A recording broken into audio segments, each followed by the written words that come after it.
നമസ്കാരം. സ്പോട്ട് ലൈവിലേക്ക് സ്വാഗതം. നിതിൻ രാജിന്റെ മരണത്തിൽ നിർണായക CCTV ദൃശ്യങ്ങൾ പോലീസിന് ലഭിച്ചിരിക്കുകയാണ്. പ്രിൻസിപ്പലിന്റെ മുറിയിൽ നിന്നും കരഞ്ഞുകൊണ്ട് ഇറങ്ങിപ്പോകുന്ന ദൃശ്യങ്ങളാണ് പോലീസിന് ലഭിച്ചത്. പ്രിൻസിപ്പലിന്റെ മുറിയിൽ നിന്ന് നിതിന് അനിഷ്ടമായിട്ടുള്ള എന്തോ കാര്യം സംഭവിച്ചു എന്ന വിലയിരുത്തലിലാണ് പോലീസ് ഉള്ളത്. നിതിൻ രാജ് കരഞ്ഞുകൊണ്ട് പുറത്തേക്ക് വരുന്നത് കണ്ടതായി ദൃക്സാക്ഷികളുടെ മൊഴിയും ലഭിച്ചു. ലോൺ ആപ്പുമായി ബന്ധപ്പെട്ട് അധ്യാപികയുടെ പരാതി ലഭിച്ചതിനാലാണ് നിതിനെ ചേംബറിലേക്ക് വിളിപ്പിച്ചത് എന്ന് കോളേജ് പ്രിൻസിപ്പൽ വിനോദ് മോനി പറഞ്ഞു. അധ്യാപികയുടെ നമ്പർ ആർക്കും നൽകിയില്ല എന്ന് നിതിൻ പറഞ്ഞു. അധ്യാപിക തെളിവുകൾ കാണിച്ചതിന് പിന്നാലെ നിതിൻ മൊബൈൽ ഫോൺ തന്നെ ഏൽപ്പിച്ചുവെന്നും പ്രിൻസിപ്പൽ പറയുന്നു. നിതിൻ രാജിന്റെ വീട്ടിലെത്തിയ വിദ്യാർത്ഥികളും അധ്യാപകൻ റാമിനെതിരെ ഗുരുതരമായിട്ടുള്ള ആരോപണങ്ങളാണ് ഉന്നയിച്ചത്. പറഞ്ഞ കാര്യങ്ങളൊക്കെ സത്യമാണ്. റാം സാറിനെ പറ്റിയുള്ള കാര്യങ്ങളൊക്കെ സത്യമാണ്. അവൻ്റെ പേപ്പർ എല്ലാവരും മുൻപിൽ വെച്ച് ഓരോ കുട്ടികളായിട്ട് കൊടുത്ത് വായിപ്പിച്ച് അവനെ നല്ല രീതിയിൽ ഹറാസ് ചെയ്തിട്ടുണ്ടായിരുന്നു. അവന് മാത്രമല്ല ക്ലാസ്സിനെ ഫുൾ ബോഡി ഷെയിം ചെയ്യാറുണ്ട്. എന്നെ ഫാറ്റി ഗേൾ എന്ന് വിളിക്കാറുണ്ട്. നിറം കുറവാണെങ്കിൽ കറുപ്പിച്ചാണ് പറയാറുണ്ട്. പക്ഷേ നിറം കൂടെ കുട്ടിയാണെങ്കിൽ യു ലുക്ക് ലൈക്ക് സിൻഡ്രല്ല എന്നും പറയാറുണ്ട്. നമ്മളൊക്കെ അപ്പോൾ അങ്ങ് അടിച്ച് താക്കാൻ സംസാരിക്കുന്നത്. ഇപ്പം ഈ ഇൻസിഡൻറ്റ് കഴിഞ്ഞതിന് ശേഷം സീനിയേഴ്സ് നമ്മളോട് പറയുന്നുണ്ട് അവർ ഇങ്ങനെ ഒരു ട്രോമ നടത്തുന്നുണ്ട്, അവരും സൂസൈഡ് അറ്റം വരെ എത്തിയിട്ടുണ്ട്. ഇതിന് മുന്നേ നമുക്ക് പറഞ്ഞ സാറുണ്ട്, എല്ലാവരും നോക്കുക, സാർ എന്താണ് പറഞ്ഞത് അത് ചെയ്യുക, സാർ അറ്റൻഡൻസ് കളയും. അതാണ് നമ്മളെത്രയും പേടി. അറ്റൻഡൻസ് ഇല്ലെങ്കിൽ എക്സാം പോലും എഴുതാൻ പറ്റത്തില്ല. ക്ലാസ്സിൽ കയറി അന്നത്തെ ദിവസം കളയും, പിറ്റേ ദിവസം കളയും, ഒരു മാസത്തെ വേണമെങ്കിൽ എങ്ങനെ കളയും. അത് പേടിച്ചിട്ട് ക്ലാസ്സിൽ പോകണേ. ക്ലാസ്സിൽ പോകുമ്പോൾ തന്നെ പറയും നിങ്ങളൊന്നും പഠിപ്പിക്കത്തൊന്നുമില്ല. മതപരമായ കാര്യങ്ങളും ബോഡി ഷേമിങ്ങും മാത്രം. 1 മണിക്കൂർ ക്ലാസ് എങ്കിൽ 55 മിനിറ്റും അത് മാത്രമേ പറയത്തുള്ളൂ. 5 മിനിറ്റ് മാത്രം ക്ലാസ് എടുത്തിട്ട് പോയി ഒന്നും പഠിപ്പിക്കാറില്ല. അങ്ങനെ പിറ്റേ ദിവസം വരുമ്പോൾ ടെക്സ്റ്റ് വായിച്ചാൽ ചോദിക്കും, പഠിപ്പിച്ചാലേ ടെക്സ്റ്റ് വായിക്കാൻ പറ്റത്തുള്ളൂ. അത് വായിച്ചില്ലെങ്കിൽ പറയും എല്ലാം ഇറങ്ങിപ്പോക്കോ, നിങ്ങൾക്ക് 3 മാസത്തെ അറ്റൻഡൻസ് ഇല്ല എന്ന് പറയും. അറ്റൻഡൻസ് ഇല്ലെങ്കിൽ എക്സാം പോലും എഴുതാൻ പറ്റത്തില്ല. എന്ത് പറഞ്ഞാലും ഒന്ന് പറഞ്ഞ് രണ്ടിന് അറ്റൻഡൻസാണ് കളയുന്നത്. അവനെ നന്നായിട്ട് ഹറാസ് ചെയ്യുന്ന അവൻ ടാർഗറ്റായിരുന്നു സാറിൻ്റെ. കേസിൽ പ്രതികളായിട്ടുള്ള അധ്യാപകർ ഇപ്പോഴും ഒളിവിൽ തുടരുകയാണ്. വിദ്യാർത്ഥി പ്രതിനിധികളുമായി ഇന്ന് നടന്ന ചർച്ചയിൽ മാനേജ്മെന്റിന്റെ യഥാർത്ഥ പ്രതിനിധികൾ എത്തിയില്ല എന്നും ആരോപണമുണ്ട്. KV ബൈജു കൂടുതൽ വിവരങ്ങൾ നൽകും. ബൈജു, ആദ്യം തന്നെ പോലീസ് ശേഖരിച്ച CCTV ദൃശ്യത്തെ പറ്റി അതിലെന്തൊക്കെയാണുള്ളത്? ഈ നിതിന് ആ മുറിയിൽ നിന്നും എന്തോ തിക്താനുഭവം ഉണ്ടായി എന്ന് ബോധ്യപ്പെടുന്ന തരത്തിലാണോ ആ ദൃശ്യങ്ങൾ?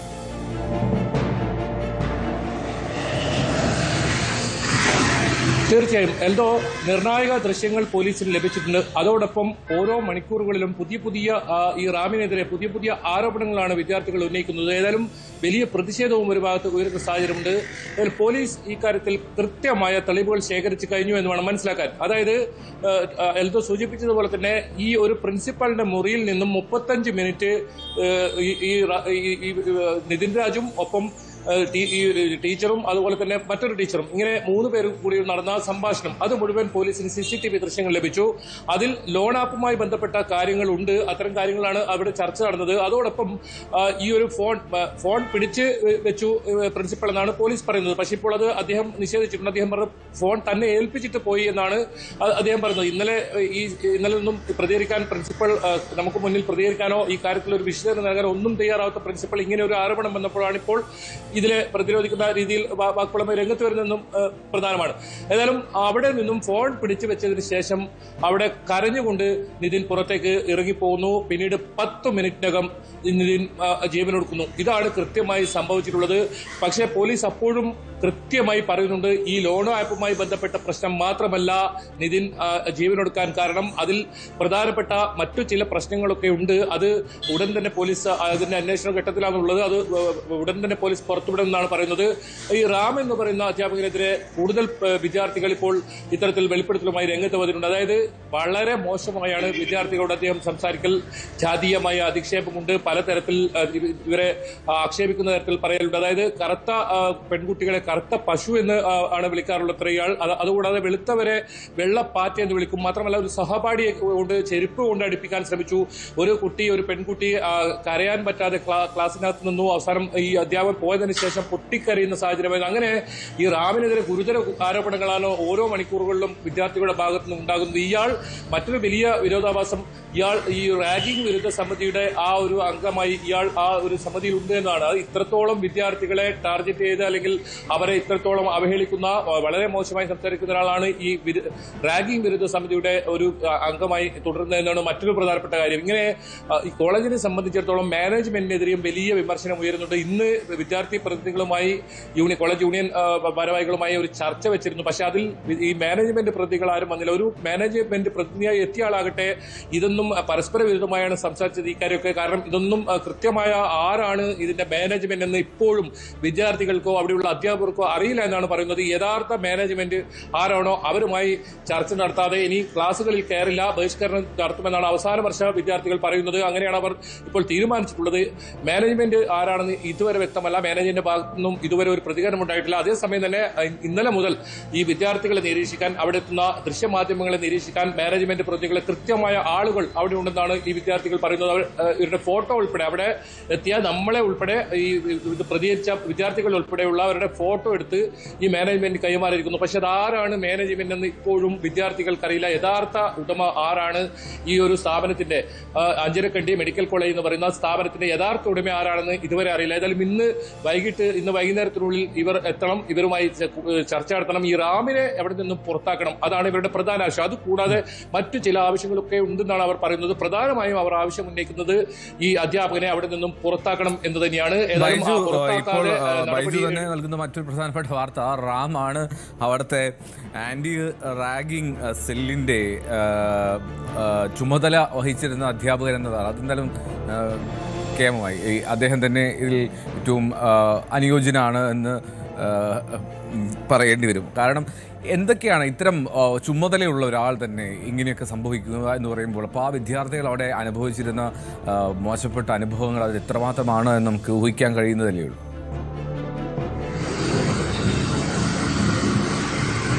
അതല്ലോ, കള്ളന്റെ കയ്യിൽ തന്നെ താക്കോൽ കൊടുക്കുന്നൊക്കെ നമ്മൾ പറഞ്ഞു കേട്ടിട്ടേ ഉള്ളൂ. ഇത്രത്തോളം ആരോപണം ഇയാൾക്കെതിരെ നേരത്തെ നടപടിയെടുത്ത ഒരു അധ്യാപകൻ, നടപടിക്ക് വിധേയനായ ഒരു അധ്യാപകൻ, അതിനുശേഷം നിരവധി പരാതികൾ ഈ അധ്യാപകനെതിരെ ഉയർന്നു വന്നിരുന്നു. അങ്ങനെ ഒരാളാണ് ഈ റാഗിംഗ് വിരുദ്ധ സമിതിയുടെ അംഗമായിരിക്കുന്നതെന്നാണ് ഇപ്പോൾ പുറത്തുവരുന്ന വിവരം. അതോടൊപ്പം കൂടുതൽ കുട്ടികൾ ഈ ഒരു തങ്ങൾ നേരിട്ട അധിക്ഷേപത്തിനെതിരെ വരുന്നുണ്ട്.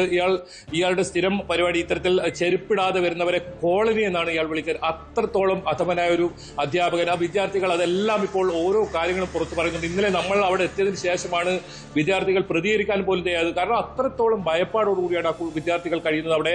അവർക്ക് വലിയ ആശങ്കയുണ്ട്. ഇനിയിപ്പോൾ അവർ പറയുന്നത് നിതിൻ രാജിന് നീതി ലഭിക്കണം, ഇനി തങ്ങളുടെ ഭാവി എന്താകുമെന്ന് തങ്ങൾക്ക് അറിയില്ല. അത്രത്തോളം വലിയ ഭീഷണി ഉണ്ട്, അതുമാത്രമല്ല ഭയമുണ്ട് ഈ ഒരു കാര്യത്തിൽ.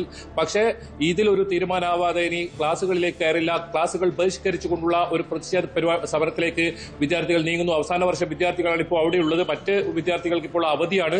ഈ അവസാന വർഷ വിദ്യാർത്ഥികളാണ് ഇന്ന് മാനേജ്മെന്റ് തലത്തിലുള്ള ഒരു ചർച്ച വിളിച്ചതും ആ ഒരു ചർച്ചയിൽ പങ്കെടുക്കാനെത്തിയപ്പോഴാണ് ഈ ഒരു അനുഭവം ഉണ്ടായത്. അങ്ങനെ മാനേജ്മെന്റ് പ്രതിനിധികൾ ആരും ഒന്നുപോലും അറിയാതെ ഒരു കോളേജാണ് ഇത് നടത്തുന്നതെന്നാണ് ഇപ്പോൾ ഈ വിദ്യാർത്ഥികൾ തന്നെ പറയുന്നത്. എന്തായാലും വലിയ തോതിൽ പ്രതിഷേധം റാമിനെതിരെ ഉയരുന്നുണ്ട്. പോലീസ് ഇയാൾക്കെതിരെ ജാമ്യമില്ലാ വകുപ്പ് പ്രകാരം ആത്മഹത്യ, പ്രേരണ കുറ്റം, അതോടൊപ്പം SC/ST അതിക്രമം തടയൽ നിയമപ്രകാരം ഇയാൾക്കെതിരെ കേസെടുത്തിട്ടുണ്ട്. ഇയാളും സംഗീത എന്ന് പറയുന്ന മറ്റൊരു അധ്യാപികയും, ഇവർക്ക് രണ്ടുപേർക്കെതിരെയാണ് ഇത്തരത്തിൽ കേസെടുത്തിട്ടുള്ളത്. ഏതായാലും പോലീസ് ഇക്കാര്യത്തിൽ ശാസ്ത്രീയമായ തെളിവുകൾ കൂടുതൽ ശേഖരിച്ച് കൃത്യമായി ആ ഒരു തെളിവുകളുടെ അടിസ്ഥാനത്തിൽ മാത്രമേ പ്രതികളുടെ അറസ്റ്റിലേക്ക് മറ്റും കടക്കുമെന്നാണ് സിറ്റി പോലീസ് കമ്മീഷണർ തന്നെ വ്യക്തമാക്കിയത്. അത്തരത്തിലുള്ള കൂടുതൽ തെളിവുകൾ പോലീസ് ലഭിച്ചിട്ടുണ്ട്. ഈ ഒരു പ്രിൻസിപ്പലിന്റെ മുറിയിലകത്തുള്ള CCTV ദൃശ്യങ്ങൾ നമ്മളാണ് ആ കാര്യം ആദ്യം റിപ്പോർട്ട് ചെയ്യുന്നത്. ഇന്നലെ തന്നെ അത് റിപ്പോർട്ട് ചെയ്തിരുന്നു.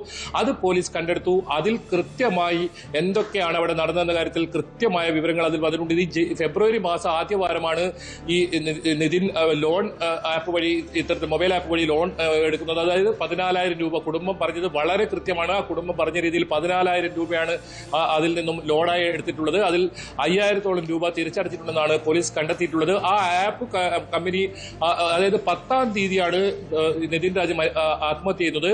9-ാം തീയതി 98 പ്രാവശ്യമാണ് നിതിൻ രാജിനെ ആ ആപ്പ് അധികൃതർ ബന്ധപ്പെട്ടത്, ഭീഷണിപ്പെടുത്തിയത്, സന്ദേശങ്ങൾ അയച്ചത്, അതോടൊപ്പം കോളിലൂടെ വിളിച്ചത്. അതേ സമാനമായി ലത എന്ന് പറയുന്ന ഈ നിതിന്റെ പ്രിയപ്പെട്ട അധ്യാപികയെ 26 തവണ വിളിച്ചതായും തെളിവുകൾ കണ്ടെത്തി. അതായത് നിതിൻ ഏറ്റവും കൂടുതൽ വിഷമിപ്പിച്ചത് ചിലപ്പോൾ അതായിരിക്കും എന്നാണ് പോലീസ് പറയുന്നത്. മറ്റൊരു കാര്യം, അത് ലത എന്ന് പറയുന്ന അധ്യാപക വളരെ പ്രിയപ്പെട്ട ഒരു ശിഷ്യനായാണ് നിതിനെ അത്രത്തോളം ചേർത്ത് പിടിച്ചൊരു അധ്യാപികയുടെ. അവരുടെ നമ്പർ ഉപയോഗിച്ചായിരുന്നു ഈ ആപ്പിൽ നിന്ന് പണമെടുത്തൊക്കെ തരത്തിലുള്ള വാർത്തകൾ പ്രചരിച്ചിരുന്നു. അത് അങ്ങനെ ശരിയല്ല എന്ന് പോലീസ് പറയുന്നുണ്ട്. അതായത് റെഫറൻസിനായി അധ്യാപികയുടെ നമ്പർ നിതിൻ അതിൽ കൊടുത്തിട്ടുണ്ട്. അങ്ങനെയാണ് ഈ നമ്പർ ഈ ഒരു ആപ്പ് കമ്പനിക്ക് കിട്ടുന്നു, മൊബൈൽ ആപ്പ് കമ്പനി കിട്ടുന്നു. നിരന്തരം വിളിച്ച് ഈ ലത എന്ന് പറയുന്ന അധ്യാപികയെ ഭീഷണിപ്പെടുത്തുന്ന സാഹചര്യം ഉണ്ടായി. 10-ാം തീയതി രാവിലെ പ്രിൻസിപ്പലിന് അധ്യാപിക ഇതിൽ പരാതി കൊടുക്കുന്നു. അങ്ങനെ നിതിനെ അവിടെ വിളിച്ചു വരുന്നു. നിതിൻ വിളിച്ചു വരുത്തുന്ന ദൃശ്യം, ആദ്യം നിതിനകത്തേക്ക് കടന്നു പോകുന്ന ദൃശ്യമുണ്ട്.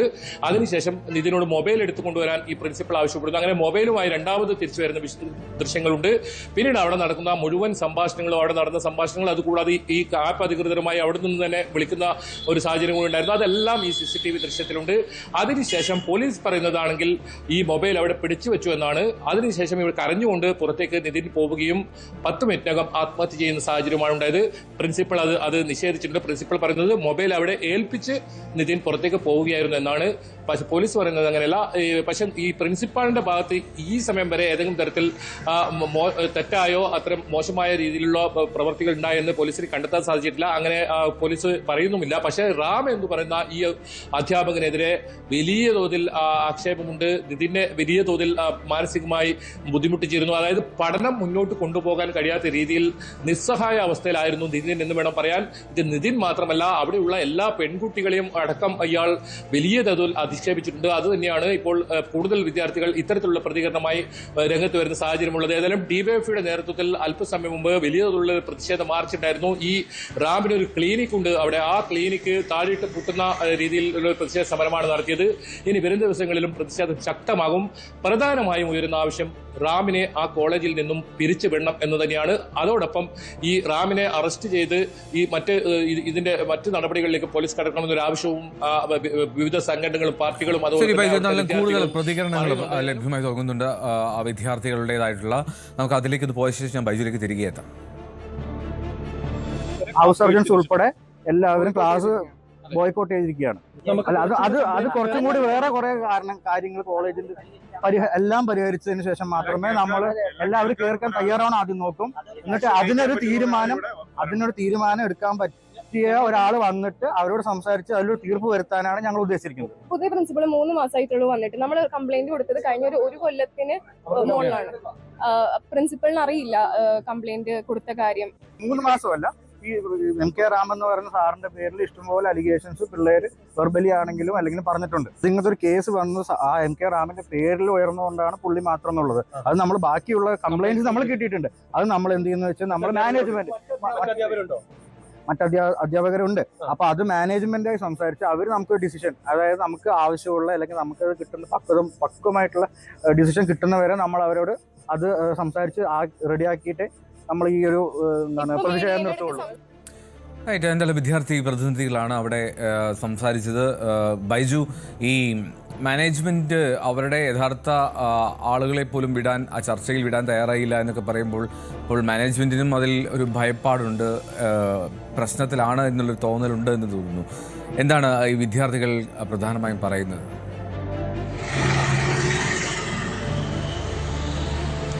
എന്തോ ഈ മാനേജ്മെന്റുമായി ബന്ധപ്പെടാൻ നമ്മൾ ഈ സമയം വരെ ശ്രമിച്ചിരുന്നു. പക്ഷെ ഇത് ആരാണ് യഥാർത്ഥത്തിൽ ഇതിന്റെ മാനേജ്മെന്റ് എന്ന് കണ്ടെത്താൻ ഇതുവരെ സാധിച്ചിട്ടില്ല. അത് തന്നെയാണ് വിദ്യാർത്ഥികളും പറയുന്നത്. ആരാണ് ഇതിന്റെ യഥാർത്ഥ മാനേജ്മെന്റ്? ഇവർ ഇപ്പോഴും കാണാമറയത്ത് തന്നെയാണ്. ഒരു ചർച്ച ഇന്ന് സംഘടിപ്പിച്ചു. ചർച്ചയ്ക്കായി വന്നതാകട്ടെ ഇത് ഈ മാനേജ്മെന്റ് പ്രതിനിധികളുടെ ഒരാളായി വന്ന ഒരാളല്ലാതെ മാനേജ്മെന്റുമായി ബന്ധപ്പെട്ട നേരിട്ടുള്ള ആളുകളല്ല എന്നാണ്. പലരും വിദേശത്താണ്. ഒരു പക്ഷേ ഈ ഒരു കൃത്യമായി ഈ അഞ്ചരക്കണ്ടി കോളേജിനെ നേരത്തെ ഇതിന്റെ അംഗീകാരമൊക്കെ റദ്ദാക്കിയതാണ് നമുക്കറിയാം. അത്തരത്തിൽ ഇനിയിപ്പോൾ ഇതിന്റെ അംഗീകാരവുമായി ബന്ധപ്പെട്ട എന്തെങ്കിലും പ്രശ്നങ്ങളുണ്ട്, അതുകൊണ്ട് കൃത്യമായി ഇവർ മറിഞ്ഞിരിക്കുന്നതാണോ, അത്തരം കാര്യങ്ങളൊക്കെ പോലീസിന്റെ അന്വേഷണ പരിധിയിലുണ്ടെന്നാണ് സിറ്റി പോലീസ് കമ്മീഷണർ വ്യക്തമാക്കിയത്. അതായത് 7 അംഗ സംഘത്തെ രൂപീകരിച്ച് അതിൽ ഓരോ വിഭാഗങ്ങൾ, അതായത് സൈബർ ടീം അടക്കം അതിലുണ്ട്. ഈ കോളേജുമായി ബന്ധപ്പെട്ട ഈ ദുരൂഹത അത് പോലീസ് അന്വേഷിക്കുന്നുണ്ട്. എന്തുകൊണ്ടാണ് ഇവർ ഇത്രയും സമയമായിട്ടും അല്ലെങ്കിൽ ഇങ്ങനെ ഒരു വലിയ ചർച്ച ചെയ്ത ഒരു സംഭവമായിട്ടും ഇവർ രംഗത്ത് വരാത്തതെന്നാണ് പ്രധാനമായും നമുക്ക് അത്ഭുതം തോന്നുന്നത്. കാരണം ഈ സമയത്ത് നിതിനെ ഇവരുടെ ഭാഗത്ത് തെറ്റില്ലെങ്കിൽ പിന്നെ എന്തുകൊണ്ട് നിതിനെ ചേർത്ത് പിടിക്കുന്നില്ല, അല്ലെങ്കിൽ മറ്റു കുട്ടികളുടെ പ്രശ്നങ്ങൾ പരിഹരിക്കാൻ ഇവർ മുന്നോട്ട് വരുന്നില്ല എന്നതാണ് വലിയ ചോദ്യചിഹ്നമായി നിൽക്കുന്നത്. എന്തായാലും വലിയ പരാതി ഈ അധ്യാപകനെതിരെ ഉയർന്നിട്ടും സസ്പെൻഷൻ നടപടിയിലെ മാത്രം ഒതുക്കുകയാണ്. നേരത്തെ സസ്പെൻഷനിലായ ഒരു അധ്യാപകൻ അയാൾ വീണ്ടും അവിടെ വരുന്നു, പിന്നീട് ഇതേ സ്വഭാവം കുട്ടികളോടൊക്കെ കാണിക്കുന്നു. അതിലൊരു ജീവൻ നഷ്ടപ്പെടുന്ന സാഹചര്യം. മറ്റു കുട്ടികൾ അവരവരോട് കൃത്യമായി പറഞ്ഞാൽ ഇപ്പോഴും അവർ വലിയ ഭയപ്പാടോടെയാണ് നിൽക്കുന്നത്. ഇവർക്കെതിരെ നടപടി ഉണ്ടാകും. കാരണം അവസാന വർഷ വിദ്യാർത്ഥികളാണ്. ഇവരെ പരീക്ഷയിൽ തോൽപ്പിക്കുന്നതടക്കം അത്തരം പലതരത്തിലുള്ള ഈ ഒരു പ്രവർത്തനങ്ങൾ ഇവരുടെ ഭാഗത്തുനിന്ന് ഉണ്ടാകുന്നുണ്ടെന്നാണ് അവർ പറഞ്ഞത്. ഇനിയിപ്പോൾ പ്രതികരണം കൂടുതൽ വരുന്ന സ്ഥിതിക്ക് എന്ത് നടപടിയാണ് തങ്ങൾക്കെതിരെ എടുക്കാൻ പോകുന്നതെന്ന് അറിയില്ല എന്നവർ പറയുന്നു. പക്ഷേ ഇനി ഈ ഒരു കാര്യത്തിൽ തീരുമാനമാകുന്നവരെ ഇനി എന്ത് പ്രശ്നമുണ്ടായാലും കൃത്യമായി ക്ലാസുകൾ ബഹിഷ്കരിച്ച് ആ ഒരു പ്രതിഷേധ പരിപാടികളുമായി മുന്നോട്ട് പോകുന്നു തന്നെയാണ് അവർ പറയുന്നത്. ഏതായാലും വരും സമയങ്ങളിലും ഇനി കൂടുതൽ പ്രതികരണം ഇതിലുണ്ടായേക്കാം. ഏതായാലും പോലീസിന്റെ ഭാഗത്തുനിന്ന് കൃത്യമായ നീക്കങ്ങൾ ഈ ഒരു അന്വേഷണം നടക്കുന്നുണ്ടെന്ന് വേണം പറയാൻ. ഈ രക്ഷിതാക്കളുടെ മൊഴി ഇന്നലെ തന്നെ രേഖപ്പെടുത്തി. അതോടൊപ്പം സഹപാഠികളുടെയും അധ്യാപകരുടെയും മൊഴി ഇന്നത്തേക്ക് പൂർത്തിയായിരിക്കുന്നു. കൂടുതൽ ഡിജിറ്റൽ രേഖകൾ അവിടെ നിന്നും പിടിച്ചെടുത്തിട്ടുണ്ട്. അതോടൊപ്പം നേരത്തെ പറഞ്ഞ വളരെ നിർണായകമായ CCTV ദൃശ്യങ്ങൾ, അതിനുമെല്ലാം അപ്പുറം വലിയൊരു സംഭവം, ഇതിലൊരു വലിയ വാർത്ത വരാനുണ്ടെന്നാണ് പോലീസ് പറയുന്നത്. പക്ഷേ അത് അന്വേഷണ ഘട്ടത്തിലായതുകൊണ്ട് ഇപ്പോൾ അവർ പങ്കുവെക്കാൻ തയ്യാറല്ല. അത് അന്വേഷണത്തെ ബാധിക്കും. പക്ഷേ ഇതിലും അപ്പുറം വലിയൊരു വാർത്ത ഈ ഒരു കേസിൽ ഉണ്ടാകുമെന്നാണ് പോലീസ് പറയുന്നത്. ഏതായാലും ഒരു കാര്യം കൃത്യമാണ്, ഒരു മൊബൈൽ ലോൺ ആപ്പുമായി ബന്ധപ്പെട്ട് മാത്രം ഉണ്ടായ പ്രശ്നമല്ല നിതിൻ ആത്മഹത്യ ചെയ്യാൻ ഇടയാക്കിയതെന്ന് കൃത്യമായി പോലീസ് നമ്മോട് പറയുന്നുണ്ട്. അതോടൊപ്പം മറ്റ് പല പ്രശ്നങ്ങളുമുണ്ട്. അത് ഏതായാലും വരും ദിവസം അത് പോലീസ് അന്വേഷണവുമായി ബന്ധപ്പെട്ട് അതിന്റെ ഒരു വ്യക്തത വന്നതിന് ശേഷം അത് പുറത്തു വരും. ഈ അധ്യാപകന്റെ ഈ ഒരു മാനസികമായ സമ്മർദ്ദവും വലിയ തോതിലുള്ള അവഹേളനമൊക്കെ ഈ ഒരു ആത്മഹത്യക്ക് ഘടകം കാരണമായിട്ടുണ്ട്. കൂടുതൽ സംഭവങ്ങൾ ഇതിൽ ഇനിയും പുറത്തു വരുമെന്ന് തന്നെയാണ് പ്രതീക്ഷിക്കുന്നത്. ഏതായാലും ആ പ്രിൻസിപ്പലിന്റെ മുറിയിൽ എന്താണ് നടന്നതെന്നെ കുറിച്ചുള്ള കൃത്യമായ വിവരം പോലീസിന് ലഭിച്ചിട്ടുണ്ട്. അത് ദൃശ്യം CCTV ഉൾപ്പെടെയുള്ള കാര്യങ്ങളാണ് പോലീസിന് ലഭിച്ചിട്ടുള്ളത്. അതുമായി ബന്ധപ്പെട്ട് ഇനി മുന്നോട്ട് ചോദ്യം ചെയ്യലുമായി മുന്നോട്ട് പോകും.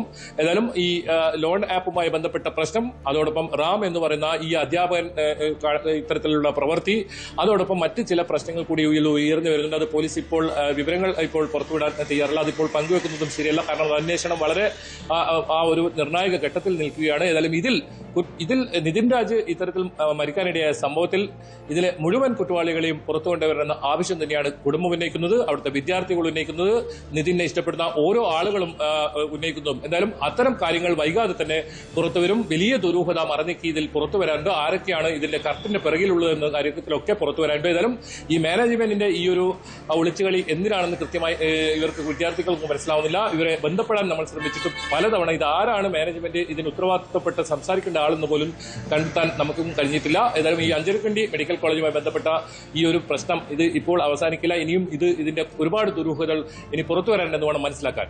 എൽദോ. ശരി, KV ബൈജു ആണ് വിവരങ്ങൾ നൽകിയത്. എന്താണെങ്കിലും അഞ്ചരക്കണ്ടിയിലെ നിതിൻ രാജിന്റെ ആ മരണം അത് വലിയ തോതിൽ ചർച്ചകൾക്ക് വഴിവെക്കുന്നുണ്ട്. അധ്യാപകരുടെ രീതികൾ, അധ്യാപകർ പലപ്പോഴും വേണ്ടാത്ത രീതിയിലുള്ള കാര്യങ്ങൾ കൈകാര്യം ചെയ്യുമ്പോൾ അധ്യാപകർ എന്ന മഹത്വത്തെ മറന്ന് അവർ നീങ്ങുമ്പോൾ ഉണ്ടാകുന്ന സാഹചര്യങ്ങൾ. ഒരു ആൻറ്റി റാഗിംഗ് സെല്ലിൻ്റെ ചുമതലയുള്ള അധ്യാപകനാണ് ഇപ്പോൾ ഏറ്റവും പ്രധാനമായിട്ട് ആരോപണ വിധേയൻ എന്നുകൂടി അതിനകത്ത് ചേർത്ത് വയ്ക്കുന്നു. എന്താണെങ്കിലും വലിയ തോതിൽ അവിടെ പ്രതിഷേധങ്ങൾ നടക്കുന്നു, ചർച്ചകൾ അത് പുരോഗമിക്കുന്നു. പക്ഷേ ഇപ്പോഴും വിദ്യാർത്ഥികൾക്ക് തൃപ്തികരമായിട്ടുള്ള ഒരു മറുപടി മാനേജ്മെൻറ്റിൽ നിന്നോ കോളേജിൻ്റെ ഭാഗത്തു നിന്നോ ലഭിക്കുന്നില്ല. നിതിൻ രാജിന് നീതി കിട്ടണമെന്നുള്ളതാണ് അവർ ആവശ്യപ്പെടുന്നത്. കോഴിക്കോട് ചെലവൂരിൽ പെൺകുട്ടിയെ കഴുത്തു ഞെരിച്ച് കൊലപ്പെടുത്തിയ ശേഷം യുവാവ് ജീവനൊടുക്കി. മുഴിക്കൽ സ്വദേശി നസ്രീനെയാണ് കൊല്ലപ്പെട്ടത്. 16 വയസ്സായിരുന്നു. ബന്ധുവായിട്ടുള്ള അദ്നാൻ എന്ന യുവാവാണ് ഈ പെൺകുട്ടിയെ കൊലപ്പെടുത്തിയത്. കുട്ടിയുടെ വീട്ടിൽ താമസിച്ചിരുന്ന അദ്നാനെ സ്വഭാവദൂഷ്യം കാരണം 4 മാസം മുമ്പ് ആ വീട്ടിൽ നിന്ന് മാറ്റുകയായിരുന്നു. മോഷണ ശ്രമത്തിനിടെയുണ്ടായ കൊലപാതകം എന്ന പ്രാഥമിക നിഗമനത്തിലാണ് പോലീസ്. ഇൻവെസ്റ്റിഗേറ്റ് ചെയ്യണം. പോസ്റ്റ്മോർട്ടം കഴിഞ്ഞാൽ പ്രോസസ്സ് സ്റ്റാർട്ട് ചെയ്തിട്ടുണ്ട്, ഇൻവെസ്റ്റിഗേഷൻ സ്റ്റാർട്ട് ചെയ്തിട്ടുണ്ട്. ഇപ്പോഴൊന്നും പറയാറായിട്ടില്ല. അതെ, ഇപ്പം പ്രിലിമിനറി ആയിട്ട് അതാണ് ഞങ്ങളുടെ ഫൈൻഡ് ചെയ്യുക. ഇനി ബാക്കി പോസ്റ്റ്മോർട്ടം കഴിഞ്ഞിട്ട് അല്ല, അതിപ്പോഴേ പറയാറായിട്ടില്ല. അത് പോസ്റ്റ്മോർട്ടം കഴിഞ്ഞാലും പറയാൻ പറ്റും. അപ്പൊ അത് പോസിബിൾ സൂയിസൈഡ് ആണ്. പക്ഷെ നമുക്ക് കൺഫേംഡ് ആയിട്ട് പോസ്റ്റ്മോർട്ടം കഴിഞ്ഞിട്ടേ പറയാൻ പറ്റത്തുള്ളൂ. MS അനീഷ് കുമാർ കൂടുതൽ വിവരം നൽകും. അനീഷ, അതായത് സഹോദരിയെയാണ് അവൻ കഴുത്തു ഞെരിച്ചു കൊന്നത്. അപ്പോൾ അതിനുശേഷം ജീവനൊടുക്കി എന്നാണോ കരുതേണ്ടത്? എങ്ങനെയാണ്, എന്താണ് സംഭവം? പോലീസ് എന്താണ് ഈ ആദ്യ നിഗമനമായി പറയുന്നത്?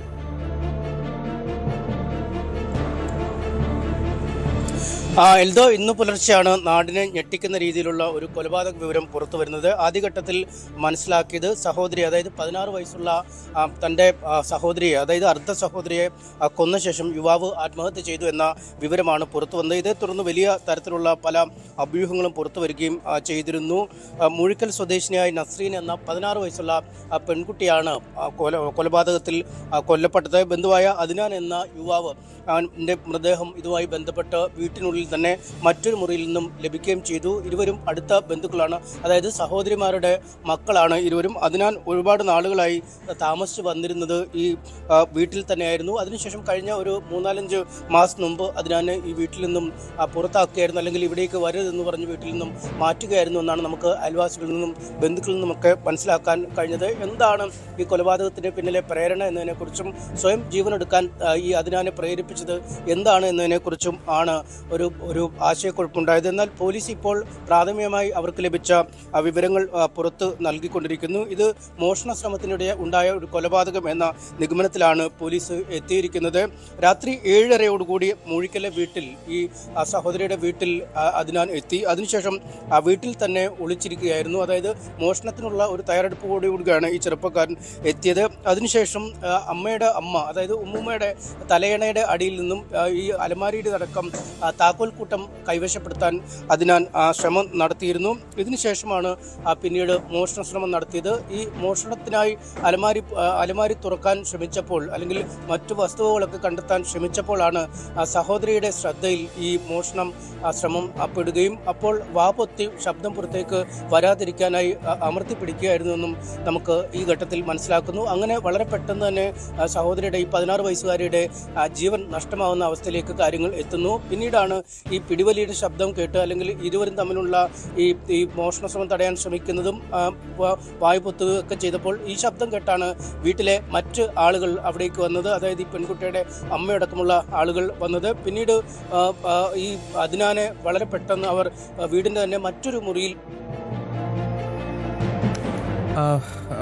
സനീഷ് കുമാറാണ് വിവരങ്ങൾ നൽകിക്കൊണ്ടിരുന്നത്. കോഴിക്കോടാണ് അതിദാരുണമായിട്ടുള്ള സംഭവം. അദ്നാൻ എന്ന യുവാവാണ് ഈ ഇത്തരത്തിൽ പെൺകുട്ടിയെ കൊലപ്പെടുത്തിയത് എന്ന് മനസ്സിലാക്കുന്ന പോലീസിൻ്റെ അന്വേഷണത്തിലാണ്. കൂടുതൽ വിവരങ്ങൾ ലഭിക്കാനുണ്ടെന്നും പോലീസ് പറയുന്നുണ്ട്. എന്താണെങ്കിലും ഈ കുട്ടിയുടെ വീട്ടിൽ താമസിച്ചിരുന്ന അദ്നാനെ ചില സ്വഭാവ ദൂഷ്യങ്ങൾ കാരണം നേരത്തെ വീട്ടിൽ നിന്നും മാറ്റുകയായിരുന്നു. അനീഷ്, ഈ ശബ്ദത്തിൽ ചെറിയ പ്രശ്നമുണ്ടായിരുന്നു. അനീഷ് പറഞ്ഞ് കണ്ടിന്യൂ ചെയ്യാം.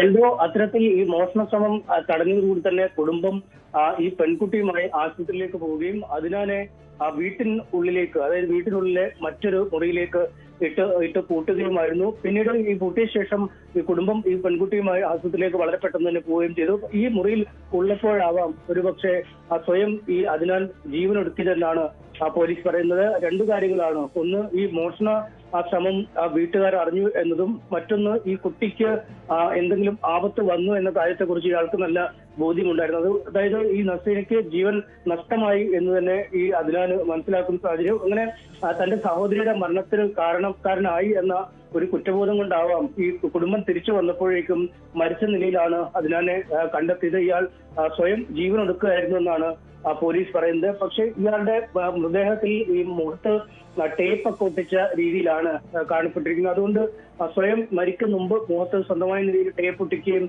തൂങ്ങി വരികയും ഒക്കെ ചെയ്യുമോ എന്നൊക്കെയുള്ള ചില സംശയങ്ങളുണ്ട്.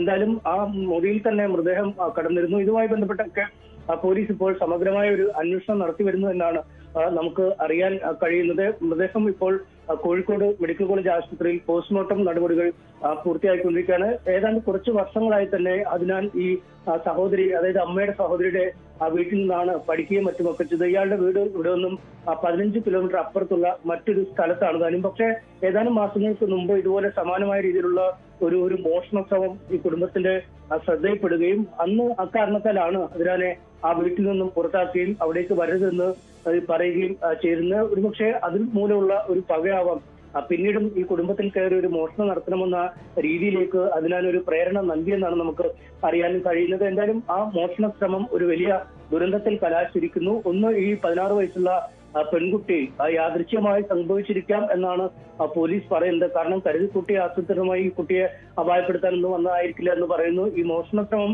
കണ്ടപ്പോൾ ഈ കുട്ടി ബഹളം വെക്കുന്നു. ആ ബഹളം വെച്ചപ്പോൾ വായ്പൊത്തി പിടിക്കുന്നു. ആ വായ്പൊത്തിയപ്പോൾ ശ്വാസം കിട്ടാതെ ഒരുപക്ഷെ കുട്ടി പോയി. ഒപ്പം ഈ കുട്ടിയുടെ തന്നെ ഒരു പാന്റ് ഉപയോഗിച്ചാണ് കഴുത്തിൽ കുരുക്കിയെന്നും പറയുന്നുണ്ട്. എന്തായാലും ഈ രണ്ടു കാര്യങ്ങളും ചെയ്തതിൽ നിന്നാണ് മരണം സംഭവിച്ചിരിക്കുന്നത്. ഈ മരണകാരണം സംബന്ധിച്ച കൃത്യമായ വിവരം പോസ്റ്റ്മോർട്ടം റിപ്പോർട്ടിൽ വ്യക്തമാവും. ഒപ്പം അതിനാന്റെ മരണം സംഭവിച്ചത് ഒരു വ്യക്തതയും വരേണ്ടതുണ്ട്. ആ വ്യക്തതയും പോസ്റ്റ്മോർട്ടത്തിലൂടെ ലഭിക്കുമെന്നാണ് പോലീസ് കരുതുന്നത്. ഞാൻ ഞെട്ടിക്കുന്ന സംഭവമാണെന്നാണെങ്കിലും സ്വന്തം ബന്ധുവായിട്ടുള്ള 16-കാരിയാണ് യുവാവ് ഇത്തരത്തിൽ അതിദാരുണമായി കൊലപ്പെടുത്തിയത്. അതിനുശേഷം സ്വയം ജീവനൊടുക്കി. എന്താണെങ്കിലും അതിൽ കൂടുതൽ വ്യക്തത വരേണ്ടതുണ്ട് എന്നുള്ള സംശയങ്ങൾ കൂടിയുണ്ട്. പോലീസ് അതിൽ കൂടുതൽ വിവരങ്ങളുടൻ തന്നെ നൽകുമെന്ന് പ്രതീക്ഷിക്കുകയും ചെയ്യാം. സ്പോട്ട്ലൈറ്റിലേക്ക് മടങ്ങിയെത്താം ഇടവേളയ്ക്ക് ശേഷം.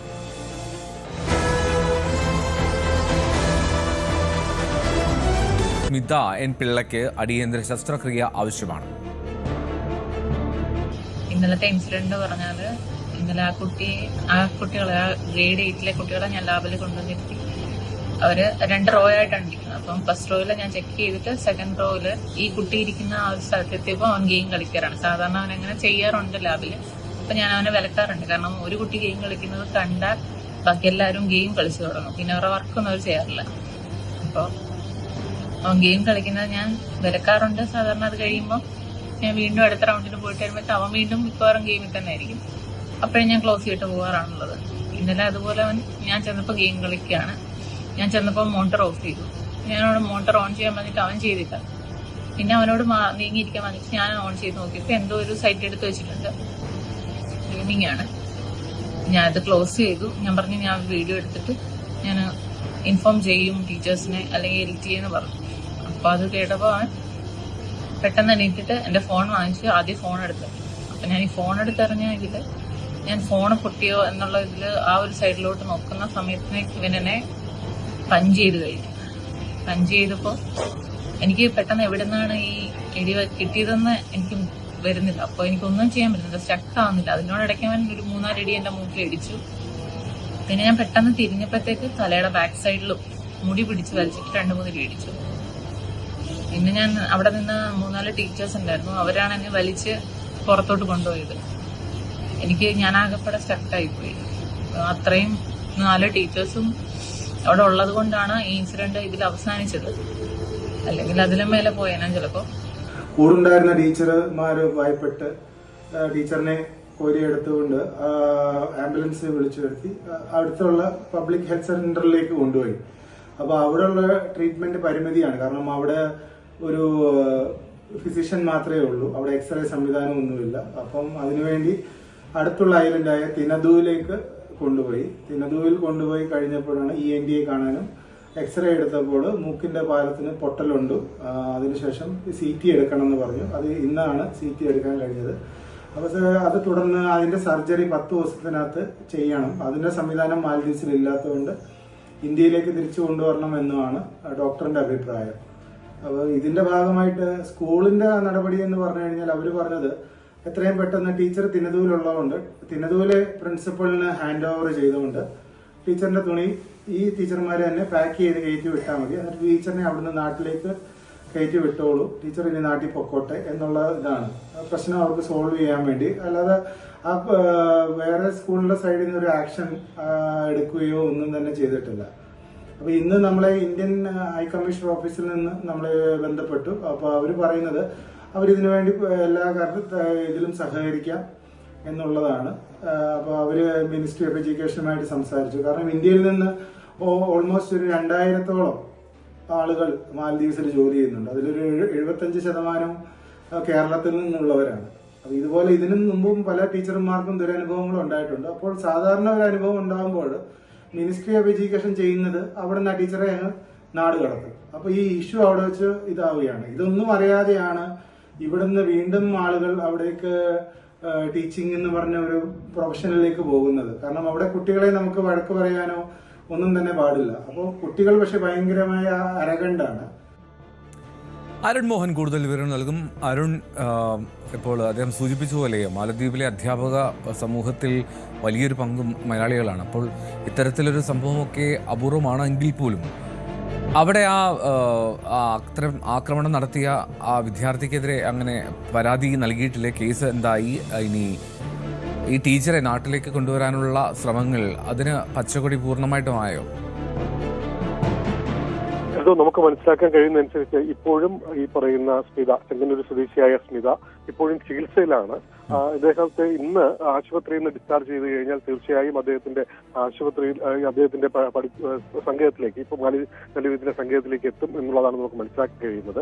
അവിടെ എത്തിക്കഴിഞ്ഞാൽ അവർ അധ്യാപകരുടെ സഹായത്തോടു കൂടി തന്നെ പോലീസിന് ഈ വിഷയത്തെക്കുറിച്ച് പരാതി നൽകാൻ ഒരുങ്ങുകയാണ് എന്നുള്ളതാണ്. അതിനുശേഷമായിരിക്കും ഇന്ത്യയിലേക്ക് വരിക എന്നുള്ളതാണ് നമുക്ക് അവരുടെ കുടുംബത്തിൽ നിന്ന് നമുക്ക് മനസ്സിലാക്കാൻ കഴിയുന്നത്. കാരണം ഈ വിഷയവുമായി ബന്ധപ്പെട്ട് സ്കൂൾ അധികൃതർ നേരത്തെ സൂചിപ്പിച്ച പോലെ ഒരു നിസ്സംഗതയാണ് പ്രകടിപ്പിച്ചത്. ഇതേവരെ വല്ലാതെ സങ്കടപ്പെടുത്തുന്നുണ്ട്. കാരണം ഈ പറയുന്ന 2000-ലധികം ആൾക്കാർ അവിടെ ഉള്ളതിൽ നല്ലൊരു ഭാഗവും മലയാളികളാണ്. പക്ഷേ അവിടെ എന്തെങ്കിലും ഒരു വിഷയം വന്നുകഴിഞ്ഞാൽ തീർച്ചയായും ഒരു ഇടപെടലും നടത്തുന്നില്ല എന്നുള്ളത് മുൻകാലങ്ങളിൽ നമ്മൾ ചില മാധ്യമങ്ങളിലൂടെയും നമ്മൾ ശ്രദ്ധയിൽപ്പെട്ട സംഭവം തന്നെയാണ്.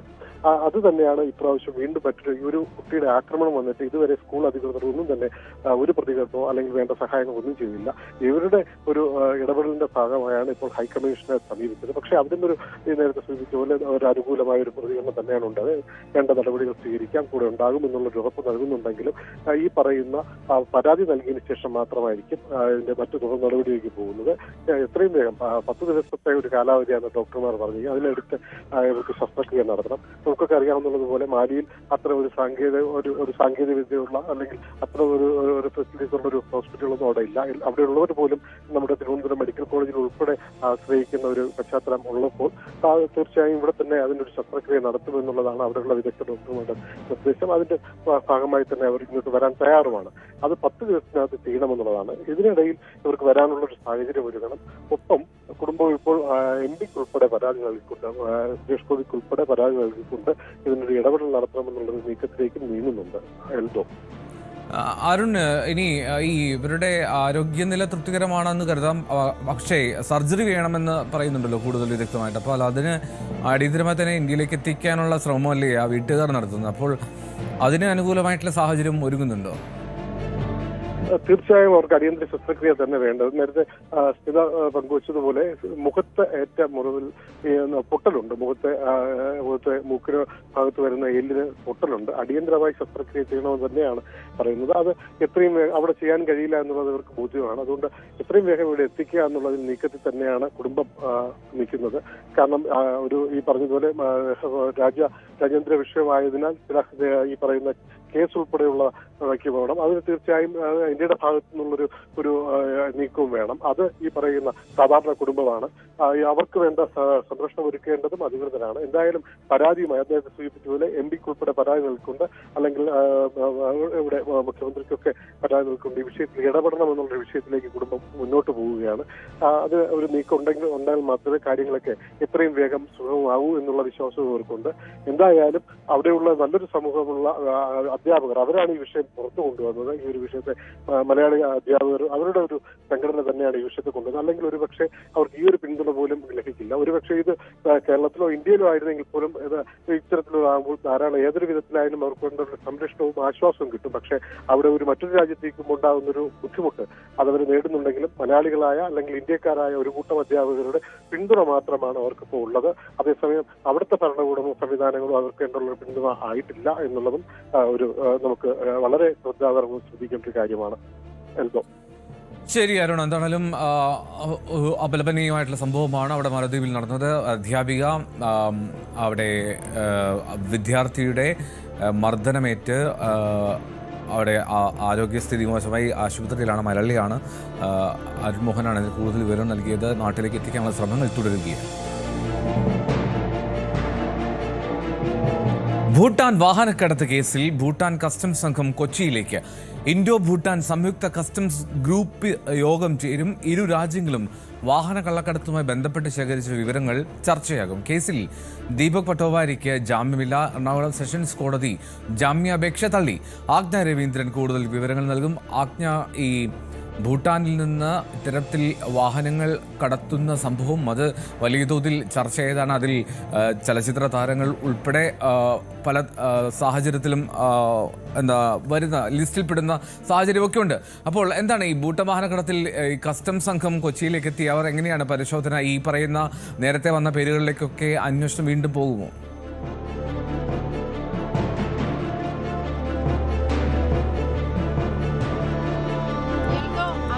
അധികം വാഹനങ്ങളാണ് കേരളത്തിൽ നിന്ന് മാത്രം പിടിച്ചെടുത്തത്. അതിൽ നമുക്കറിയാം സിനിമാ താരങ്ങൾ ഉൾപ്പെടെയുള്ള ആളുകളുടെ പേരുകൾ അതിൽ വരികയും അത് വലിയ ചർച്ചയാവുകയും ചെയ്തിരുന്നതാണ്.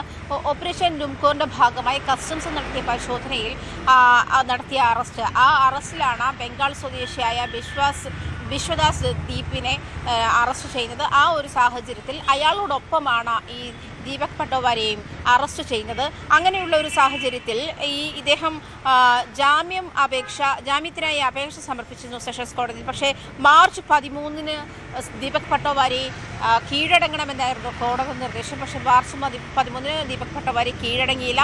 അതുമാത്രമല്ല, ജാമ്യത്തിന് അപേക്ഷിച്ചപ്പോൾ ജാമ്യാപേക്ഷ തള്ളിക്കൊണ്ട് സെഷൻസ് കോടതി ദീപക് പട്ടോവാരി കീഴടങ്ങിയാൽ മാത്രമേ ജാമ്യം അനുവദിക്കുള്ളൂ എന്നുള്ള നിലപാടിൽ തന്നെയാണ് കോടതി ജാമ്യാപേക്ഷ തള്ളുന്ന സാഹചര്യത്തിലേക്ക് പോയത്. പക്ഷേ ഭൂട്ടാന്റെയും ഇന്ത്യയുടെയും കസ്റ്റംസ് സർവീസ് തമ്മിൽ, പ്രിവെന്റീവ് സെക്ഷൻസ് തമ്മിൽ ഒരു സംയുക്ത കൂടിക്കാഴ്ച നടത്തുകയാണ്, സംയുക്ത യോഗം ചേരുകയാണ്. ഈ മാസം 20 മുതലാണ് ഇതുമായി ബന്ധപ്പെട്ടുള്ള യോഗം ചേർന്നത്. CAGയുടെ റിപ്പോർട്ട് അനുസരിച്ച് 15,849 വാഹനങ്ങളാണ് ഭൂട്ടാന്റെ നിന്നും ഓപ്പറേഷൻ നുംകോറിന്റെ ഭാഗമായിട്ട് പിടിച്ചെടുത്തിട്ടുള്ളത്.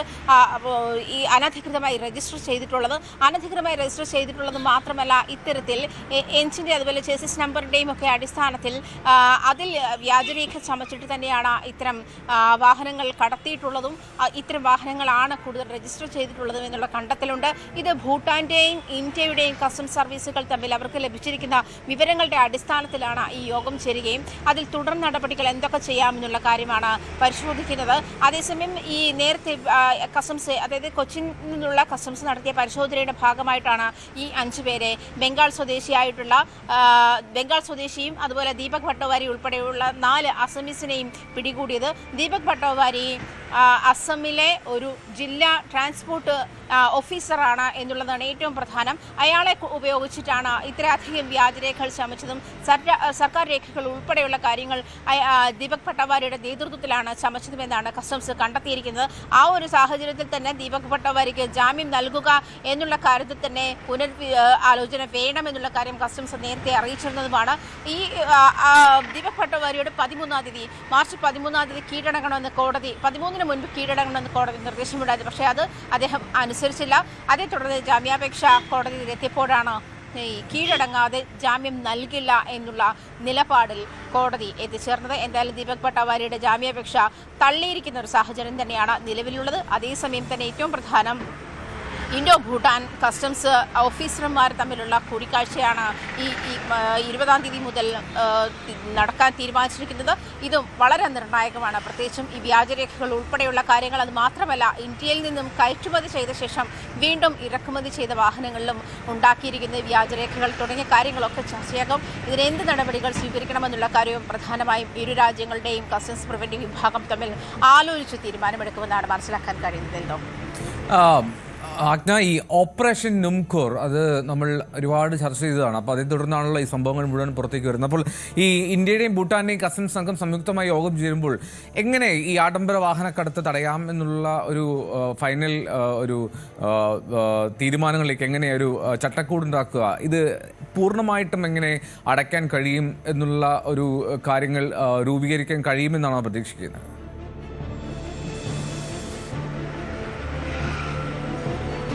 എൽദോ, നികുതി വെട്ടിച്ചുള്ള വാഹനക്കടത്ത് തടയാനുള്ള നടപടികളാണ് യോഗത്തിൽ പ്രധാനമായിട്ടും ചർച്ച ചെയ്യുക. അതുമാത്രമല്ല, ഇരു രാജ്യങ്ങളും വാഹനക്കടത്തുമായി ബന്ധപ്പെട്ട് ശേഖരിച്ച രേഖകൾ, അതുമായി ബന്ധപ്പെട്ടുള്ള വിവരങ്ങൾ പരസ്പരം കൈമാറുകയും അതിൽ ചർച്ചകൾ ഉണ്ടാവുകയും ചെയ്യുമെന്നാണ് മനസ്സിലാക്കാൻ കഴിയുന്നത്. ഭൂട്ടാനിൽ നിന്നും അനധികൃതമായി ഇന്ത്യയിലേക്ക് കടത്തി, അതല്ലെങ്കിൽ അതിൻ്റെ ചേസിസ് നമ്പറും അതുപോലെ എഞ്ചിനും അതുപോലെ തന്നെ അതിൽ വ്യാജരേഖകൾ ഉണ്ടാക്കി, അത് വ്യാജമായി ചമച്ചുണ്ടാക്കുന്ന രേഖകൾ, അത്തരം രജിസ്ട്രേഷനുകളാണ് നടന്നിട്ടുള്ളത്. 15,849 വാഹനങ്ങൾ വാഹനങ്ങളാണ് CAGയുടെ റിപ്പോർട്ട് പ്രകാരം ഇന്ത്യയിലേക്ക് ഇറക്കുമതി ചെയ്തിട്ടുള്ളത്. ആ ഒരു കണക്ക് കൂടി കണക്കിലെടുക്കുമ്പോൾ തന്നെ ഈ അടുത്ത് തന്നെയും കോഴിക്കോട് നിന്നും വാഹനങ്ങൾ പിടിച്ചെടുത്ത സാഹചര്യമുണ്ട്. അതുപോലെ കൊച്ചിയിൽ നിന്ന് മാത്രമായിട്ട് 50 വാഹനങ്ങൾ, കേരളത്തിൽ നിന്ന് മാത്രമായിട്ട് 50 വാഹനങ്ങൾ പിടിച്ചെടുത്തിട്ടുണ്ട്. അതിൽ കൊച്ചിയിൽ നിന്ന് മാത്രമായിട്ട് 36 വാഹനങ്ങളാണ് പിടിച്ചെടുത്തിട്ടുള്ളത്. അതായത് ഈ ഒരു ഓപ്പറേഷൻ നുംകോറിന്റെ ഭാഗമായിട്ട് നടത്തിയിട്ടുള്ള പരിശോധനയിൽ ഈ വാഹനക്കടത്ത്, പ്രത്യേകിച്ചും ഭൂട്ടാനിൽ നിന്നും വാഹനങ്ങൾ കടത്തുന്ന സാഹചര്യം വളരെ രൂക്ഷമാണ്. ഇതിൽ വലിയ കള്ളക്കടത്താണ് നടക്കുന്നത് എന്നുള്ള കാര്യവും കണ്ടെത്തിയിട്ടുണ്ട്. കസ്റ്റംസിന്റെ വിവിധ വിഭാഗങ്ങൾ, അതായത് കൊച്ചിയിൽ നിന്നുള്ള വിഭാഗമാണ് ഈ ഷില്ലോങ്ങിൽ നിന്നാണ് അസം സ്വദേശികളായിട്ടുള്ള, അതായത് ദീപക് ഭട്ടവാരി ഉൾപ്പെടെയുള്ള ആളുകളെ 4 പേരെ അറസ്റ്റ് ചെയ്തത്. അതിനു മുൻപ് തന്നെ ഈ ബംഗാളി സ്വദേശിയായിട്ടുള്ള വിശ്വദാസ് ദീപിനെയും അറസ്റ്റ് ചെയ്യുന്ന ഒരു സാഹചര്യമുണ്ടായി. ഈ വിശ്വദാസ് ദീപ് എന്ന് പറയുന്ന ആൾ ഒരു IT കമ്പനി, പ്രമുഖ IT കമ്പനിയിലെ സീനിയർ എഞ്ചിനീയറാണ്. ഇങ്ങനെ തന്നെ അതായത് പ്രമുഖരായിട്ടുള്ള അല്ലെങ്കിൽ ഇത്തരത്തിൽ വ്യാജരേഖ ചമയ്ക്കാൻ കെൽപ്പുള്ള IT പ്രൊഫഷണലും അതുപോലെ ജില്ലാ ട്രാൻസ്പോർട്ട് ഉദ്യോഗസ്ഥനും ഒക്കെ ചേർന്നിട്ടാണ് ഇത്തരത്തിലുള്ള വലിയ തട്ടിപ്പിന് കളമൊരുക്കിയത് എന്നുള്ള കണ്ടെത്തലാണ് പ്രാഥമികമായി ഇതിനുമായി ബന്ധപ്പെട്ടുള്ള അന്വേഷണത്തിൽ കസ്റ്റംസിന് കണ്ടെത്താൻ കഴിഞ്ഞിട്ടുള്ളത്. ആ ഒരു സാഹചര്യത്തിൽ തന്നെ ഇതിൽ മറ്റാരെങ്കിലും ഒക്കെ ഇൻവോൾവ് ചെയ്തിട്ടുണ്ടോ, ഈ 15,849 എന്ന് പറയുന്ന കണക്കിന് അപ്പുറത്തേക്കുള്ള വാഹനങ്ങൾ ഇന്ത്യയിലേക്ക് വന്നിട്ടുണ്ടോ, അതല്ലെങ്കിൽ ഭൂട്ടാനിൽ നിന്നും ഇന്ത്യയിലേക്ക് വരാൻ വാഹനങ്ങൾ കടത്തുമ്പോൾ ഈ കസ്റ്റംസ് വിഭാഗത്തിന് ഏത് സാഹചര്യത്തിലാണ് അതിന് തടയിടാൻ കഴിയുക, വ്യാജരേഖകൾ ചമച്ച വാഹനങ്ങൾ, അതായത് അനധികൃതമായി കടത്തുന്ന വാഹനങ്ങൾ ഏത് തരത്തിലാണ് തടയിടാൻ കഴിയുക തുടങ്ങിയ കാര്യങ്ങളൊക്കെ ആയിരിക്കും ഈ വരുന്ന 20-ാം തീയതി മുതൽ ഉണ്ടാകുന്ന കൊച്ചിയിൽ ചേരുന്ന യോഗത്തിൽ ഈ ഇരു രാജ്യങ്ങളുടെയും കസ്റ്റംസ് പ്രിവെന്റീവ് വിഭാഗം ചർച്ച ചെയ്യുന്നത്. അതായിരിക്കും അങ്ങനെ ഒരു സാഹചര്യത്തിൽ തന്നെ ഇതിന് വലിയ പ്രാധാന്യമാണ്. പ്രത്യേകിച്ചും ഇതുമായി ബന്ധപ്പെട്ട കസ്റ്റംസ് മുന്നോട്ട് വച്ചിരിക്കുന്ന സാഹചര്യങ്ങൾ, നടപടിക്രമങ്ങൾ, അതായത് ഇതുമായി ബന്ധപ്പെട്ടുള്ള വ്യാജരേഖകൾ ചമയ്ക്കൽ ഉൾപ്പെടെയുള്ള അല്ലെങ്കിൽ ഇങ്ങോട്ടേക്ക് വാഹനങ്ങൾ കടത്തുന്ന ഉൾപ്പെടെയുള്ള കാര്യങ്ങൾ തടയാനുള്ള നടപടിക്രമങ്ങൾ തുടങ്ങിയ കാര്യങ്ങളൊക്കെ നേരത്തെയും ചർച്ച ചെയ്തിരുന്നു. അതിൻ്റെ അടിസ്ഥാനത്തിൽ തന്നെ കഴിഞ്ഞ 1 മാസമായി നടത്തിയിട്ടുള്ള പരിശോധനയുടെയും സെർച്ചിൻ്റെയും ഫലമായിട്ടാണ്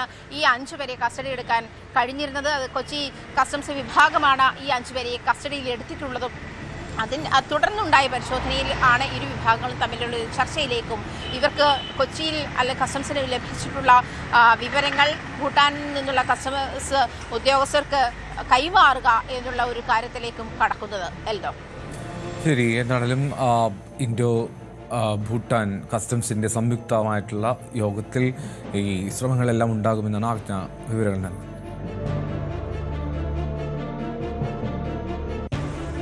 ഒറ്റപ്പാലത്ത് ബസ് സ്റ്റാൻഡിനുള്ളിൽ അജ്ഞാത വയോധികൻ ദുരൂഹ സാഹചര്യത്തിൽ മരിച്ച നിലയിൽ. കൊലപാതകം എന്ന് സംശയിക്കുന്നുവെന്നാണ് പോലീസ് പറയുന്നത്. തലയിൽ മുറിവേറ്റ നിലയിലാണ് മൃതദേഹം. ഒറ്റപ്പാലത്തും പരിസര പ്രദേശങ്ങളിലും അലഞ്ഞു നടക്കുന്ന വയോധികനാണ് മരിച്ചത്. മൃതദേഹത്തിന് സമീപം വലിയ ഒരു കല്ല് കണ്ടെത്തിയിട്ടുണ്ട്. വയോധികന്റെ ഒപ്പം കാണാറുള്ള സ്ത്രീയെ പോലീസ് ചോദ്യം ചെയ്തു വരികയാണ്. വിഷ്ണു വിവരങ്ങൾ നൽകും. വിഷ്ണു, എന്താണ് സംശയിക്കേണ്ടത്? ഇതെപ്പോഴാണ് ഇങ്ങനെ മൃതദേഹം അല്ലെങ്കിൽ ആ വയോധികനെ മരിച്ച നിലയിൽ കണ്ടെത്തിയത്? എൽദോ, ഇന്ന് രാവിലെയാണ് ഒറ്റപ്പാലം ബസ് സ്റ്റാൻഡിൽ യാത്രക്കാർ കാത്തുനിൽക്കുന്ന ഭാഗത്ത് കെട്ടിടത്തിന്റെ ഭാഗത്തായിട്ട് വയോധികന്റെ മൃതദേഹം കണ്ടത്. വയോധികൻ കിടക്കുന്ന രീതിയിലായിരുന്നു ഉണ്ടായിരുന്നത്. ഏറെ നേരമായിട്ടും അനങ്ങാത്തതിനെ തുടർന്ന് ബസ് സ്റ്റാൻഡിലെ വ്യാപാരികളും അവിടെ വന്ന യാത്രക്കാരുമാണ് സംശയം തോന്നി പരിശോധിച്ചത്. അപ്പോഴാണ് വയോധികൻ മരിച്ച നിലയിലാണെന്ന് മനസ്സിലായത്. തുടർന്ന് ഒറ്റപ്പാലം പോലീസിനെ വിവരം അറിയിക്കുകയായിരുന്നു. പോലീസ് സ്ഥലത്തെത്തി പരിശോധന നടത്തിയപ്പോൾ മരണം ഉറപ്പിച്ചു. തുടർന്ന് വിശദമായ പരിശോധനയിലാണ് മൃതദേഹത്തിന്റെ സമീപത്തു നിന്നും ഒരു കല്ല് കണ്ടെത്തിയത്. മൃതദേഹ പരിശോധനയിൽ തലയിൽ ഒരു മുറിവും കണ്ടെത്തിയിരുന്നു. ഇത് ദുരൂഹത സംശയത്തിലേക്ക് വഴിവെച്ചു. ഈ വയോധികൻ എന്ന് പറയുന്ന ഒറ്റപ്പാലം കേന്ദ്രീകരിച്ച് ബസ് സ്റ്റാൻഡും പ്രദേശങ്ങളും കേന്ദ്രീകരിച്ച് അലഞ്ഞു തിരിഞ്ഞിറക്കുന്ന ഒരു വ്യക്തിയാണ്. അയാളെ കുറിച്ച് കൃത്യമായ വിവരങ്ങൾ ആർക്കും അറിയില്ല. ഇയാളുടെ ഒരു സ്ത്രീയും ഉണ്ടാകാറുണ്ട് കൂടെ. ഈ സാഹചര്യത്തിൽ ഈ പെട്ടെന്നുള്ള മരണത്തെ സംബന്ധിച്ച് ഈ സ്ത്രീയെ ഒറ്റപ്പാലം പോലീസ് കസ്റ്റഡിയിലെടുത്ത് ചോദ്യം ചെയ്തു വരികയാണ്. എന്താണ് ഈ മരണകാരണമെന്ന് വ്യക്തമായി പോസ്റ്റ്മോർട്ടം റിപ്പോർട്ടിൽ മാത്രമേ വ്യക്തമായി നമുക്ക് മനസ്സിലാക്കാൻ സാധിക്കുകയുള്ളൂ. ഒറ്റപ്പാലം പോലീസ് കേസെടുത്ത് അന്വേഷണം ആരംഭിച്ചിട്ടുണ്ട്. വെൽത്തോ, ഈ സ്റ്റാൻഡിനുള്ളിൽ ആകുമ്പോൾ അപ്പോൾ അവിടെ CCTV ക്യാമറ ഉൾപ്പെടെ സജ്ജമായിരിക്കുമല്ലോ. അപ്പോൾ അതൊക്കെ ശേഖരിച്ചാൽ തന്നെ വളരെ പെട്ടെന്ന് തന്നെ കാര്യങ്ങളിലേക്ക് എത്താൻ കഴിയുന്നതല്ലേ ഉള്ളൂ വിഷ്ണു? തീർച്ചയായും ഈ ദൃശ്യങ്ങളൊക്കെ തന്നെ പോലീസ് ശേഖരിച്ചിട്ടുണ്ട്. ഈ വയോധികൻ അലഞ്ഞു തിരിഞ്ഞ് നടന്ന സ്ഥലങ്ങളിലേക്ക് ശേഖരിച്ചിട്ടുണ്ട്. പോലീസ് കൃത്യമായി അന്വേഷിച്ച് വരുന്നുണ്ട്. വിവരങ്ങൾ പുറത്ത് വിട്ടിട്ടില്ല എന്താണ് കാരണം എന്നുള്ളത്. ചിലപ്പോൾ പോസ്റ്റ്മോർട്ടം നടപടി കൂടി കാത്തിരിക്കുകയായിരിക്കും. ഈ വയോധികന്റെ കൂടെയുള്ള സ്ത്രീ സ്റ്റേഷനിൽ ഒറ്റപ്പാലം പോലീസിന്റെ കസ്റ്റഡിയിൽ അവരെ ചോദ്യം ചെയ്തുകൊണ്ടിരിക്കുകയാണ് എന്നാണ് ലഭിക്കുന്ന വിവരം. റൈറ്റ്. ഒറ്റപ്പാലത്ത് ബസ് സ്റ്റാൻഡിനുള്ളിലാണ് അജ്ഞാത വയോധികൻ ദുരൂഹ സാഹചര്യത്തിൽ മരിച്ച നിലയിൽ കണ്ടെത്തിയത്. കൊലപാതകമെന്ന് സംശയിക്കുന്നുവെന്നാണ് പോലീസ് പറയുന്നത്. തലയിൽ മുറിവേറ്റ നിലയിലാണ് ആ മൃതദേഹമുള്ളത്. ഒറ്റപ്പാലത്തും പരിസര പ്രദേശങ്ങളിലുമൊക്കെ അലഞ്ഞിരി നടക്കുന്ന ഏതാണ്ട് 50 വയസ്സിലധികം പ്രായം തോന്നുന്ന ആളാണത്. അദ്ദേഹത്തെയാണ് ഇപ്പോൾ മരിച്ച നിലയിൽ കണ്ടെത്തിയത്. കൂടെ ഒരു സ്ത്രീ ഉണ്ടാകാറുണ്ട്. ആ സ്ത്രീയെ ചോദ്യം ചെയ്ത് വരികയാണെന്ന് വിഷ്ണു വിവരങ്ങൾ നൽകുന്നു. ഒറ്റപ്പാലത്ത് നിന്ന് സ്റ്റാൻഡിലെ CCTV ദൃശ്യങ്ങൾ കേന്ദ്രീകരിച്ചു അന്വേഷണം നടക്കുന്നു. കാസർഗോഡ് ചട്ടഞ്ചാലിൽ യുവാവിനെ കലുങ്കിനടിയിൽ മരിച്ച നിലയിൽ കണ്ടെത്തി.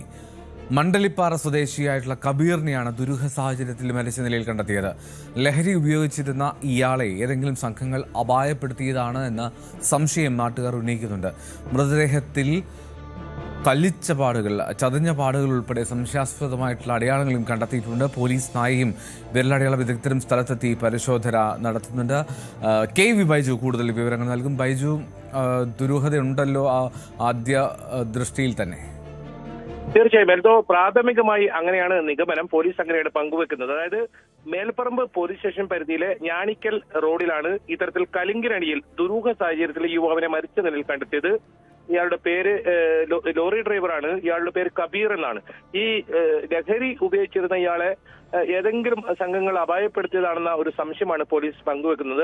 അതോടൊപ്പം എൽത്ത് സൂചിപ്പിച്ചതുപോലെ തന്നെ മൃതദേഹത്തിൽ ചതഞ്ഞ പാടുകൾ ഉൾപ്പെടെ കണ്ടെത്തിയിട്ടുണ്ട്. പ്രാഥമികമായി ഈ ഇൻക്വസ്റ്റ് നടപടികൾ നടത്തിയപ്പോൾ അത്തരം പാടുകളും കണ്ടെത്തിയത് സംശയാസ്പദമായ ഒരു അടയാളങ്ങളായി കണ്ടെത്തിയിരിക്കുന്നത്. ഏതായാലും പോലീസ് നായയും ഒപ്പം വിരലടയാള വിദഗ്ധരും എല്ലാം ഈ സ്ഥലത്തെത്തി പരിശോധന നടത്തിയിട്ടുണ്ട്. ബേക്കൽ DYSP MP ആസാദിന്റെ നേതൃത്വത്തിൽ മേൽപ്പറമ്പ് പോലീസാണ് ഇപ്പോൾ ഈ സംഭവത്തിൽ അന്വേഷണം നടത്തുന്നത്. അതായത് നാട്ടുകാർ പറയുന്നത് ഞായറാഴ്ചയാണ് ഈ കബീറിനെ അവസാനമായി കണ്ടതെന്നാണ്. പിന്നീട് ഇപ്പോൾ ഈ മൃതദേഹം ഇപ്പോൾ ഇങ്ങനെ രാവിലെയാണ് ദുരൂഹ സാഹചര്യത്തിൽ മരിച്ച നിലയിൽ കാണുന്നതും. ഏതായാലും ഒരു ദിവസത്തിലധികം പഴക്കം മാത്രമേ ഈ ഒരു മൃതദേഹത്തിനുള്ളൂ എന്നാണ് പ്രാഥമികമായ നിഗമനം.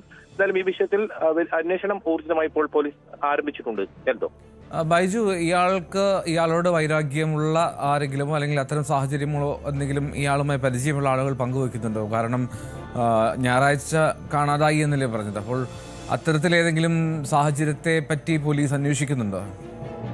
തീർച്ചയായും പോലീസ് പറയുന്നത് ഏതെങ്കിലും തരത്തിൽ മറ്റ് സ്ഥലങ്ങളിൽ എവിടെയെങ്കിലും വെച്ച് അങ്ങനെ എന്തെങ്കിലും പ്രശ്നങ്ങൾ ഉണ്ടായി, കൊലപാതകം നടന്നതിന് ശേഷം അല്ലെങ്കിൽ മരിച്ചതിന് ശേഷം ഇവിടെ കലുങ്കിനടിയിൽ കൊണ്ടിട്ട് ആകാം എന്നൊരു സംശയമൊക്കെ പോലീസും പറയുന്നുണ്ട്. നാട്ടുകാരും അത് തന്നെയാണ് പറയുന്നത്. ഇന്ന് രാവിലെയാണ് ഇത്തരത്തിൽ മൃതദേഹം അവിടെ കണ്ടത്. പക്ഷെ മൃതദേഹത്തിന് ഒരു ദിവസത്തിലെ അധികം പഴക്കമുണ്ടെന്ന് പ്രാഥമികമായ ഇൻക്വസ്റ്റ് നടപടികൾ നടത്തിയപ്പോൾ പോലീസിന് മനസ്സിലാക്കാൻ സാധിച്ചു. ഏതായാലും ഇതിൽ പോസ്റ്റ്മോർട്ടം റിപ്പോർട്ട് കിട്ടിയാൽ മാത്രമേ കൂടുതൽ കാര്യങ്ങൾ, അതായത് മർദ്ദനം ഏറ്റിട്ടുണ്ടോ, കൂടുതൽ അത്തരം കാര്യങ്ങളൊക്കെ പോലീസിന് കൃത്യമായ ഒരു മറുപടി പറയാൻ സാധിക്കൂ. ഇതിൽ ചതഞ്ഞ പാടുകളൊക്കെ ദേഹത്ത് ഏതായാലും കാണുന്നുണ്ട്. അങ്ങനെയാണ് ഇതൊരു കൊലപാതകമാണെന്ന ഒരു സംശയത്തിലേക്ക് എത്തിയത്. അതുകൊണ്ട് തന്നെയാണ് ഡോഗ് സ്ക്വാഡും ഒപ്പം വിരലടയാള വിദഗ്ധരും ഒക്കെ സ്ഥലത്തെത്തി പരിശോധന നടത്തിയത്. ഇനി മറ്റെവിടെയെങ്കിലും നിന്നും ഇത്തരത്തിൽ കൊലപാതകം നടത്തി ഇവിടെ കലുങ്കിനടിയിൽ ഉപയോഗിച്ചതാണോ, അങ്ങനെ ആണെങ്കിൽ അത്തരം CCTV ദൃശ്യങ്ങളൊക്കെ ഈ പ്രദേശത്തുണ്ട്. അതെല്ലാം പോലീസ് പരിശോധിക്കുമെന്നാണ് പറയുന്നത്. ഏതായാലും വിപുലമായ അന്വേഷണം ഇത് സംബന്ധിച്ച് ഉണ്ടാകുമെന്ന് ബേക്കൽ DYSP MP ആസാദ് വ്യക്തമാക്കുന്നുണ്ട്.